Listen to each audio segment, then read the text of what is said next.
தலைப்பு: கர்த்தரை கலங்க பண்ணின காரியங்கள். நமது கர்த்தரை கலங்க பண்ணின காரியங்கள்.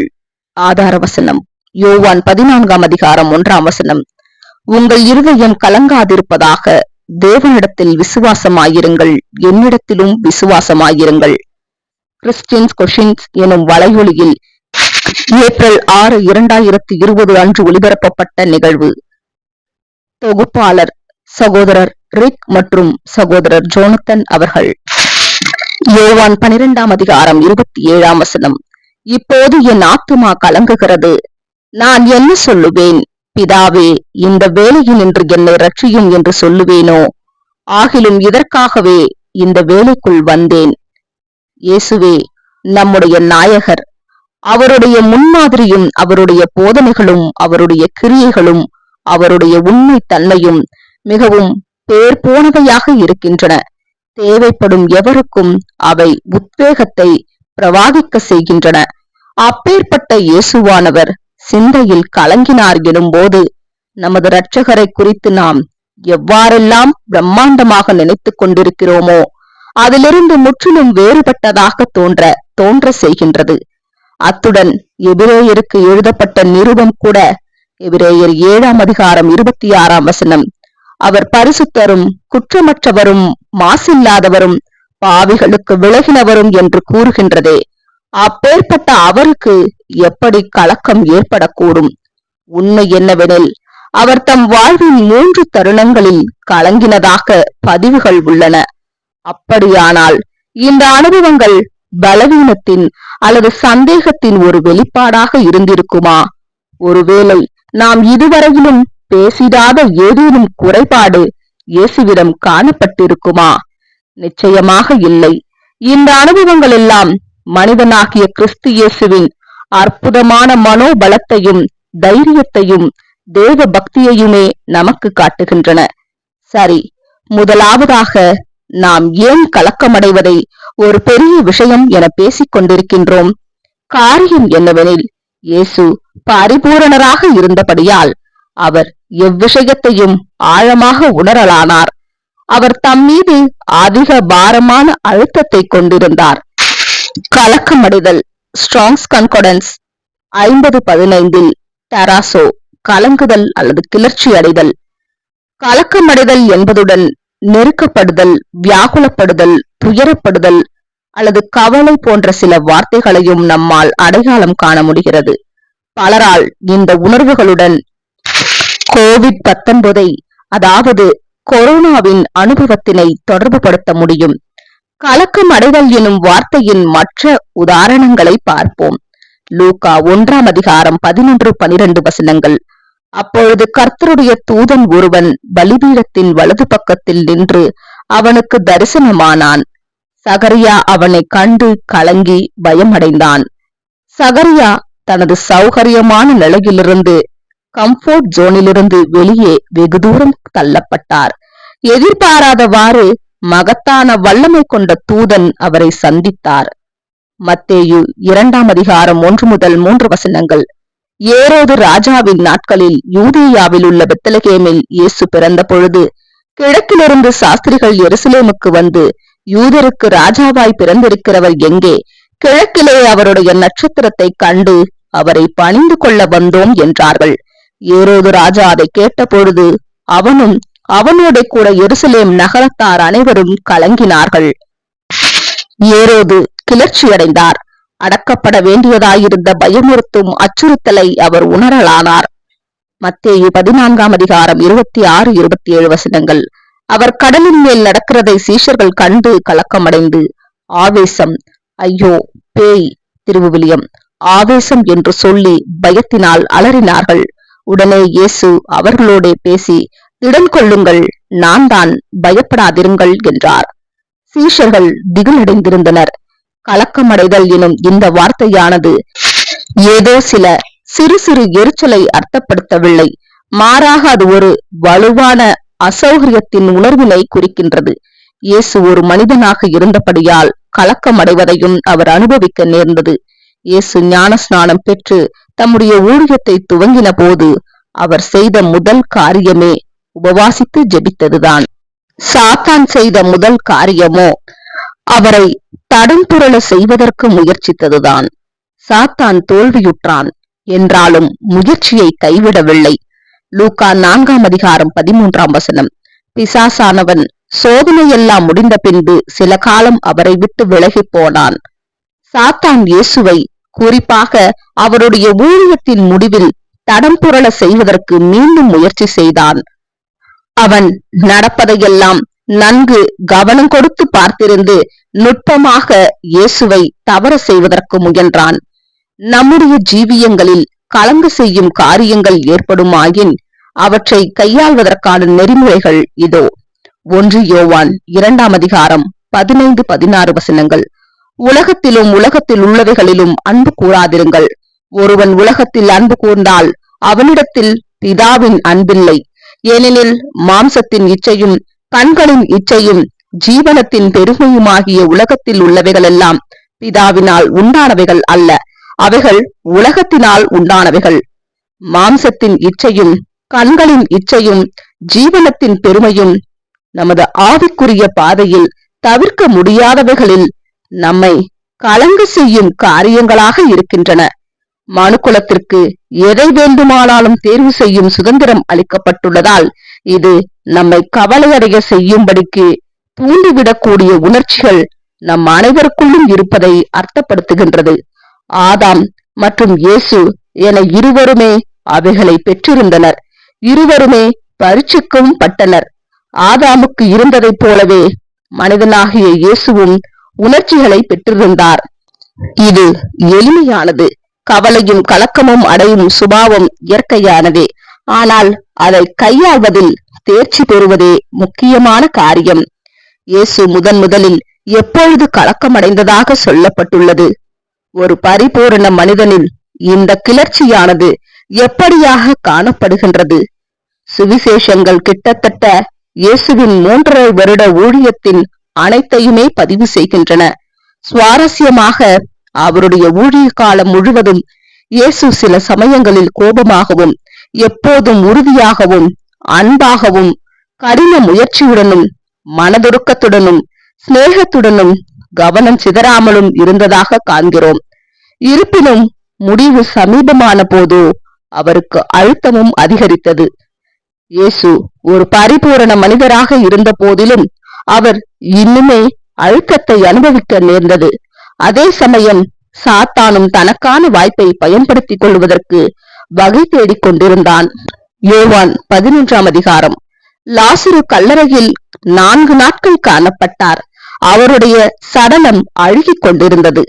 இந்த லாசருவை உயிர்த்தெழுப்பின அற்புதமானது இருக்கும் எல்லா அற்புதங்களிலேயே மிகவும் வியத்தகு அற்புதமாக இருந்தது. இத்தருணம் வரையிலும் அவரை சுற்றியிருந்த அந்தகாரத்தின் முழு ஆழத்திலிருந்து அவர் பாதுகாக்கப்பட்டு வந்தார். லூக்கா 4:28-30.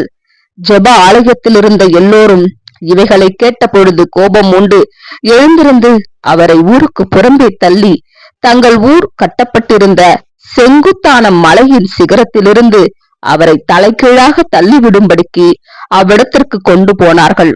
அவரோ அவர்கள் நடுவில் நின்று கடந்து போய்விட்டார். யோவான் 7:30. அப்போது அவரை பிடிக்க வகை தேடினார்கள். ஆனாலும் அவருடைய வேலை இன்னும் வராதபடியினால் ஒருவனும் அவர் மேல் கை போடவில்லை.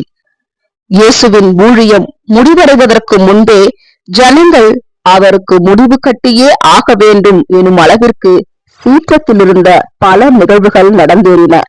அவருடைய வேலை இன்னும் வராதபடியினால் ஒவ்வொரு சந்தர்ப்பத்திலும் அவர் காப்பாற்றப்பட்டார்.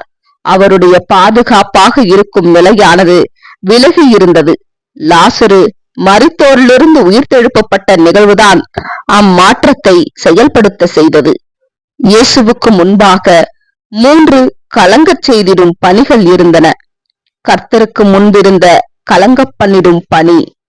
தேர்ந்தெடுக்கப்பட்டவராய் அவர் பாவத்தையும் வியாதியையும் மரணத்தையும் தடுக்க அல்லது போக்க வேண்டியதாக இருந்தது. இப்பொறுப்பின் பாரமானது கற்பனை செய்ய முடியாத அளவுக்கு அதிகமான ஒன்றாக இருந்தது. லாசருவை எழுப்பின காரியமானது பாவத்தை சாகாதபடிக்கு வழிவகுத்திட்ட நிகழ்வுகளின் சங்கிலி தொடரொன்றை தொடங்கவிருந்தது. பாவத்தின் மீது வெற்றி சிறந்திடும் அப்பாதையோ தனிப்பட்ட சித்திரவதையையும் மரணத்தையும் அனுபவிப்பதன் மூலமாக அடையப்பட வேண்டியதாயிருந்தது. யோவான் 11ஆம் அதிகாரம் 30, 32 மற்றும் 35 வசனங்கள். இயேசு இன்னும் கிராமத்திற்குள் வராமல் மார்த்தாள் தம்மை சந்தித்த இடத்திலே இருந்தார். இயேசு இருந்த இடத்தில் மரியாள் வந்து அவரை கண்டவுடனே அவர் பாதத்தில் விழுந்து, ஆண்டவரே, நீர் இங்கே இருந்தீரானால் என் சகோதரன் மரிக்க மாட்டான் என்றாள். அவள் அழுகிறதையும் அவளோட கூட வந்த யூதர்கள் அழுகிறதையும் இயேசு கண்டபோது ஆவியிலே கலங்கி துயரமடைந்து, அவனை எங்கே வைத்தீர்கள் என்றார். ஆண்டவரே, வந்து பாரும் என்றார்கள். இயேசு கண்ணீர் விட்டார். சாத்தானின் மறைமுகமான உட்பொதிந்து வந்த சோதனையானது முதலாம் வனாந்தர சோதனையின் மாதிரியை பின்பற்றினதாய் இருந்தது. மத்தேயு 4ஆம் அதிகாரம் 3, 4 வசனங்கள்.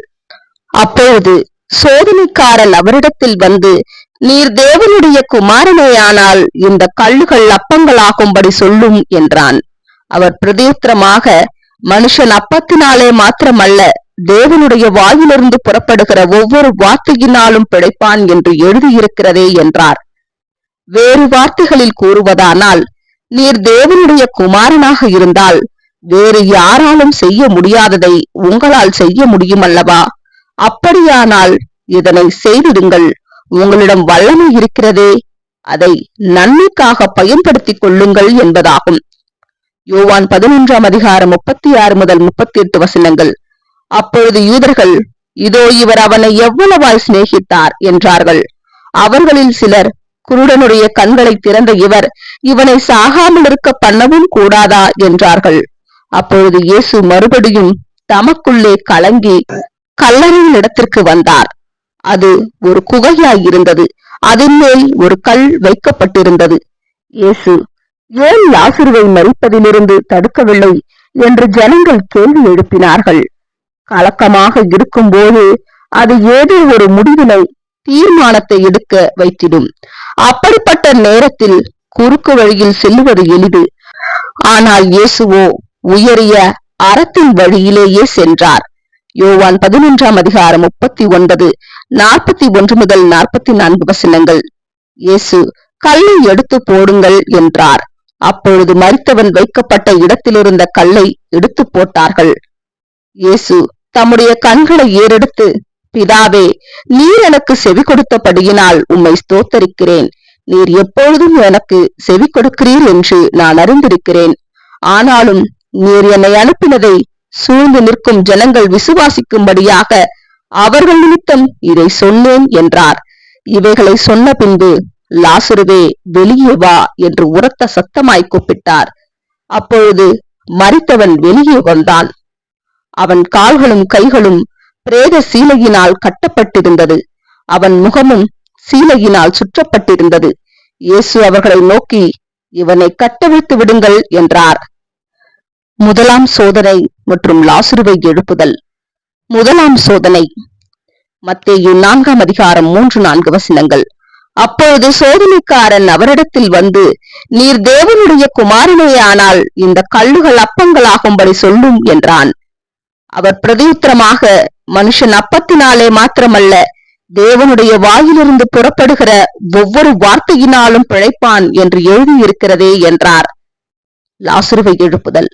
யோவான் 11ஆம் அதிகாரம் 41 முதல் 43 வசனங்கள். அப்பொழுது மரித்தவன் வைக்கப்பட்ட இடத்திலிருந்த கல்லை இடித்து போட்டார்கள். இயேசு தம்முடைய கண்களை ஏறெடுத்து, பிதாவே, நீர் எனக்கு செவி கொடுத்தபடியினால் உம்மை ஸ்தோத்தரிக்கிறேன். நீர் எப்பொழுதும் எனக்கு செவி கொடுக்கிறீர் என்று நான் அறிந்திருக்கிறேன். ஆனாலும் நீர் என்னை அனுப்பினதை சூழ்ந்து நிற்கும் ஜனங்கள் விசுவாசிக்கும்படியாக அவர்கள் நிமித்தம் இதை சொன்னேன் என்றார். இவைகளை சொன்ன பின்பு, லாசருவே, வெளியே வா என்று உரத்த சத்தமாய் கூப்பிட்டார். இயேசுவின் முதலாம் சோதனைக்கும் லாசருவை எழுப்பினதற்கும் இடையே உள்ள தொடர்பு. இயேசுவின் முதலாம் சோதனைக்கும் லாசருவை எழுப்பினதற்கும் இடையே உள்ள தொடர்பு இயேசுவின் பதிலிலேயே காணப்படுகின்றது. மனுஷன் அப்பத்தினாலே மாத்திரமல்ல, தேவனுடைய வாயிலிருந்து புறப்படுகிற ஒவ்வொரு வார்த்தையினாலும் பிழைப்பான். பிதாவே, நீர் எனக்கு செவி கொடுத்தபடியினால் உம்மை ஸ்தோத்தரிக்கிறேன். தேவன் அவரிடம் பேசியிருந்தார் என்பதை இது அர்த்தப்படுத்துகின்றது என்று சொன்னதன் மூலமாக இயேசு தம்மை சுற்றியிருந்த பார்வையாளர்களிடம் தாம் தேவனிடம் பேசிக் கொண்டிருப்பதை அறிவித்தார். தேவனுடைய வார்த்தையே முதலாம் சோதனைக்கு இயேசு அளித்த பிரதியுத்தரமாக இருந்தது. லாசருவை மரித்தோரிலிருந்து உயிர்த்தெழுப்புவதற்கும் இயேசுவுக்கு தேவனுடைய வார்த்தை அருளப்பட்டது. பின்னர் இயேசு தேவனுடைய வார்த்தைகளை பேசினார். லாசருவும் எழுந்து வந்தார். லாசரு சொல்லர்த்தமாகவே தேவனுடைய வார்த்தையினால் பிழைத்தார். லாசருவை எழுப்பினதற்கான கனத்தை அவரையே எடுத்துக் கொள்ளும்படியாக இயேசுவை தூண்டிடுவதற்கு சாத்தான் முயற்சி செய்தான். ஆனால் ஒரு பலனும் இல்லை. ஏனெனில் தேவனுடைய வார்த்தையே இயேசுவை இயக்கிக் கொண்டிருந்தது. இயேசு வலுக்கட்டாயத்தின் கீழாக இருந்த போதும் கூட அவர் தேவனுக்கே மகிமையை செலுத்தினார். இதற்கு நேர் எதிர்மாறான உதாரணம் மோசே 2 தரம் கன்மலையை அடித்ததாகும். எண்ணாகமம் 20ஆம் அதிகாரம் 9 முதல் 11 வசனங்கள். அப்பொழுது மோசே தனக்கு கர்த்தர் கட்டளையிட்டபடியே கர்த்தருடைய சந்நிதியில் இருந்த கோலை எடுத்தான். மோசேயும் ஆரோனும் சபையாரை கன்மலைக்கு முன்பாக கூடிவர செய்தார்கள். அப்பொழுது மோசே அவர்களை நோக்கி, கலகக்காரரே, கேளுங்கள், உங்களுக்கு இந்த கன்மலையிலிருந்து நாங்கள் தண்ணீர் புறப்பட பண்ணுவோமோ என்று சொல்லி தன் கையை ஓங்கி கன்மலையை தன் கோலினால் 2 தரம் அடித்தான். உடனே தண்ணீர் ஏராளமாய் புறப்பட்டது. சபையார் குடித்தார்கள். அவர்கள் மிருகங்களும் குடித்தது. மோசே தேவனுக்கு மகிமையை செலுத்துவதற்கு மறந்துவிட்டார். அதனால்தான் அவர் வாக்குத்தத்தம் பண்ணப்பட்ட தேசத்திற்குள் செல்ல அனுமதிக்கப்படவில்லை. நம்மை சுற்றிலும் இருக்கும் தற்போதைய கொள்ளை நோய்களால் அல்லது போர்களால், போராட்டங்களால் நாம் மன அழுத்தத்தின் கீழ் இருக்கும் போது நாம் எவ்வாறு தேவனை மகிமைப்படுத்துவதை நிறுத்தாமல் தொடர முடியும்? நாம் எவ்வாறு மன அழுத்தத்தை கையாள்வது? நாம் தேவ பக்தியான ஒரு தீர்வை தேடுகிறோமா அல்லது தனிப்பட்ட ஒரு தீர்வை தேடுகிறோமா? இயேசுவோ தேவ பக்தியான தீர்வையே தேடலானார். பொறுப்பின் பாரத்தால் இயேசு கலக்கமடைந்தார். அவர் எவ்வாறு அப்பாரத்தினை கையாண்டார் அல்லது சமாளித்தார்? இயேசு எவ்வாறு கலங்கின சிந்தனையை கையாண்டார்? இயேசுவால் தம்முடைய பிதாவை கூட்டத்தினருக்கு வெளிப்படுத்தவும் சத்தமாக ஜெபித்ததின் மூலமாக பிதாவுக்கே மகிமையை உரித்தாக்கவும் முடிந்தது. இது பரமண்டலத்தில் இருக்கும் தேவனுக்கு சகலத்தின் மீதும் உச்சபட்ச அதிகாரம் உள்ளது என்பதை சகலருக்கும் சாட்சி பகர்ந்தது. பாவம் மற்றும் மரணத்தின் கடும் துயரத்தால் இயேசு கலக்கமடைந்தார். தாம் தான் அதை சுமந்து தீர்க்க வேண்டியவர் என்பதன் பாரத்தை உணரலானார். மகிமை தமக்காக அல்லாமல் தேவனுக்கே செலுத்தப்பட்டதை சுற்றி இருப்பவர்கள் அறிந்து கொள்ளும்படியாக பார்த்து கொண்டார். ஒவ்வொருவரும் தனக்குள்ளே கேட்டுக்கொள்ள வேண்டிய கேள்வி: தேவனை மகிமைப்படுத்தும் பணியை எதிர்கொள்ளும் போது நான் என்ன செய்கிறேன்? அவரை மகிமைப்படுத்துகிறேனா அல்லது அதை எனக்கென்று வைத்துக் கொள்ளுகின்றேனா? நான் மனத்தாழ்மையாய் இருக்கின்றேனா? இயேசு உள்ளுணர்வால் உந்தப்பட்டு தாமாகவே தேவனுக்கு மகிமையை செலுத்தினார். சாத்தான் அடுத்து எப்போது மற்றும் எப்படி அவரை தடம் புரள செய்வதற்கு முயற்சி செய்தான் என்பதை பார்க்கலாம் வாருங்கள். யோவான் எழுதிய சுவிசேஷம் இயேசுவின் மனித தன்மையை தனித்துவமாக படம் பிடித்து காட்டுகின்றது. யோவான் 12ஆம் அதிகாரமானது இயேசுவின் அடுத்த கலக்கமான அனுபவத்தை வெளிப்படுத்துகின்றது. இது முற்றிலும் மாறுபட்டதாக இருந்தது. ரட்சிப்பின் பாரத்தை தம்மால் கையாள முடியும் என்பதை இயேசு காட்டினார். அத்துடன் இன்னும் பெரிதான வேறொரு சவால் அவருக்கு வர இருந்தது. சாத்தானின் மறைமுகமான உட்பொதிந்து வந்த சோதனையானது 2ஆம் வனாந்தர சோதனையின் மாதிரியை பின்பற்றினதாய் இருந்தது. மத்தேயு 4ஆம் அதிகாரம் 5 முதல் 7 வசனங்கள். அப்பொழுது பிசாசு அவரை பரிசுத்த நகரத்திற்கு கொண்டு போய் தேவாலயத்து உப்பரிகையின் மேல் அவரை நிறுத்தி, நீர் தேவனுடைய குமாரனே ஆனால் தாழ குதியும், ஏனெனில் தம்முடைய தூதர்களுக்கு உம்மை குறித்து கட்டளையிடுவார், உமது பாதம் கல்லில் இடராதபடிக்கு அவர்கள் உம்மை கைகளில் ஏந்தி கொண்டு போவார்கள் என்பதாய் எழுதியிருக்கிறது என்று சொன்னான். அதற்கு இயேசு, உன் தேவனாகிய கர்த்தரை பரீட்சை பாராதிருப்பாயாக என்றும் எழுதியிருக்கிறதே என்றார். நிச்சயமாக ஜனங்கள் தம்மை வணங்க வேண்டும் என்று இயேசு விரும்புவார் என நினைத்து சாத்தான் இயேசுவை அனைவரும் பார்க்கக்கூடிய இடத்தில் பரிசுத்த நகரத்தில் வைத்தான். அதற்கு இயேசுவோ, உன் தேவனாகிய கர்த்தரை பரீட்சை பாராதிருப்பாயாக என்று பதிலளித்தார். இப்போதும் நாம் இயேசுவினுடைய ஊழியத்தின் முடிவிற்கு வேகமாக கடந்து செல்லலாம். லாசருவை மரணத்திலிருந்து எழுப்பின ஒரு வாரத்திற்கு பிறகு இயேசு அடுத்த கலங்க செய்திடும் பணியை எதிர்கொள்ளலானார்.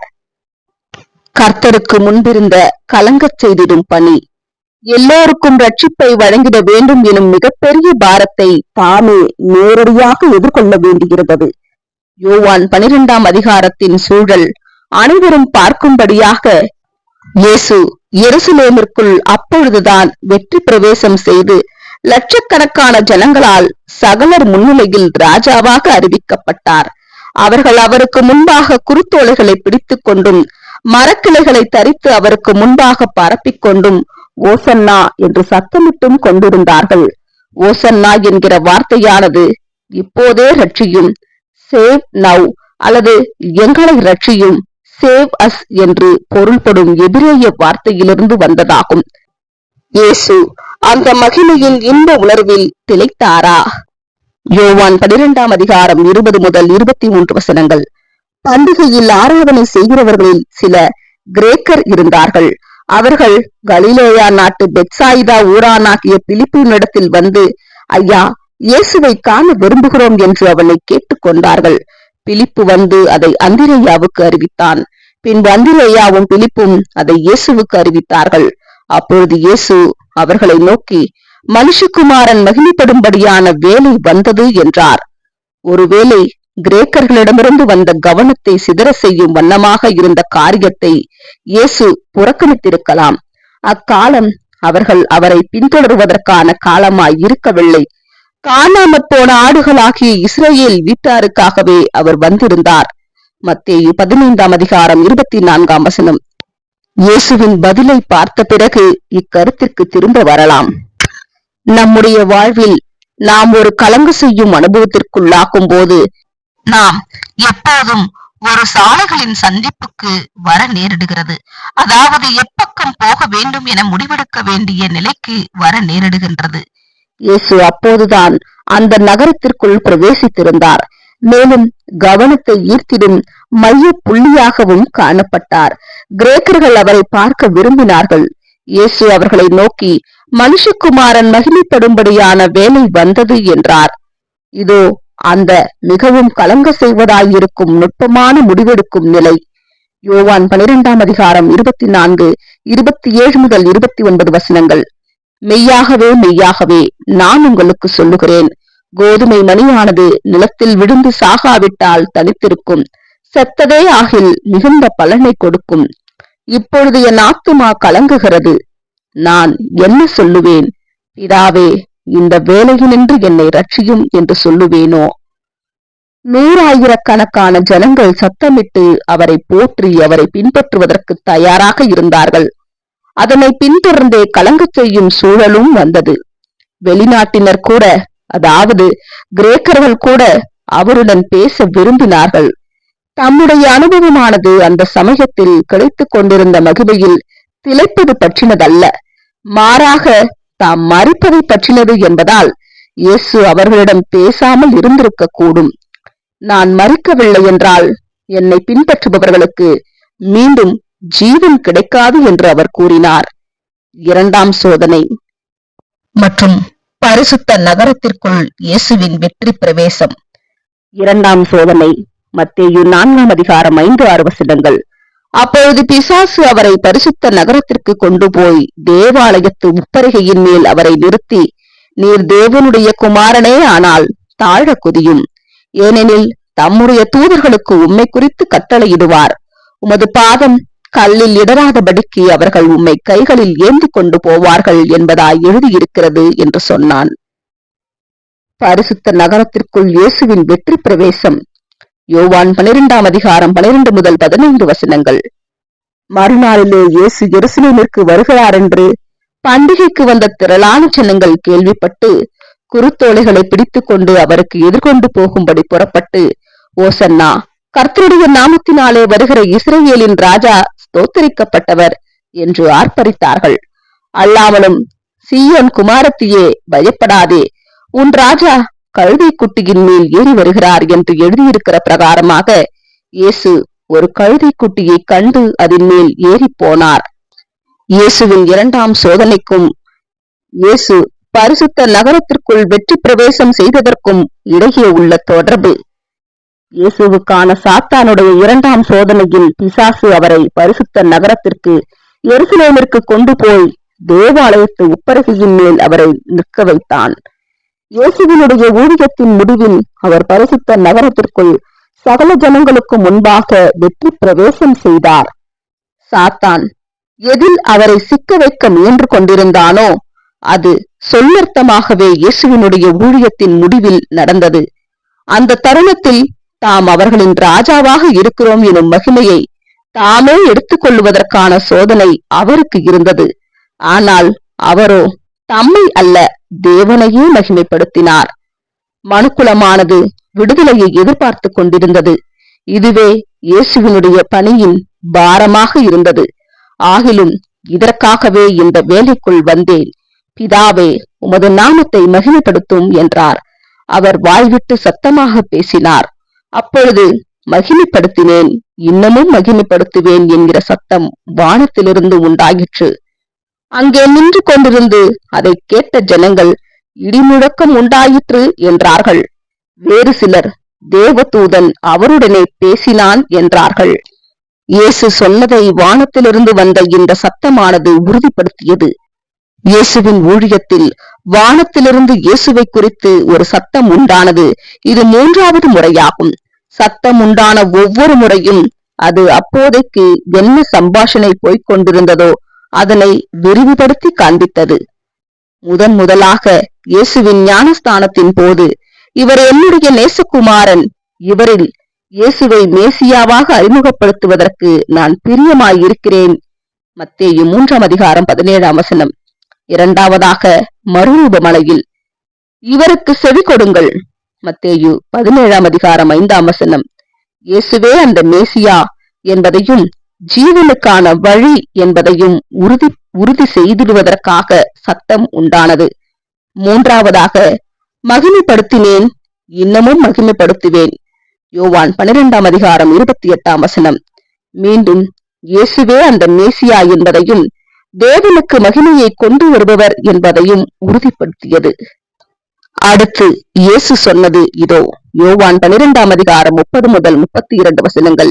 இயேசு அவர்களை நோக்கி, இந்த சத்தம் என் நிமித்தம் உண்டாகாமல் உங்கள் நிமித்தமே உண்டாயிற்று.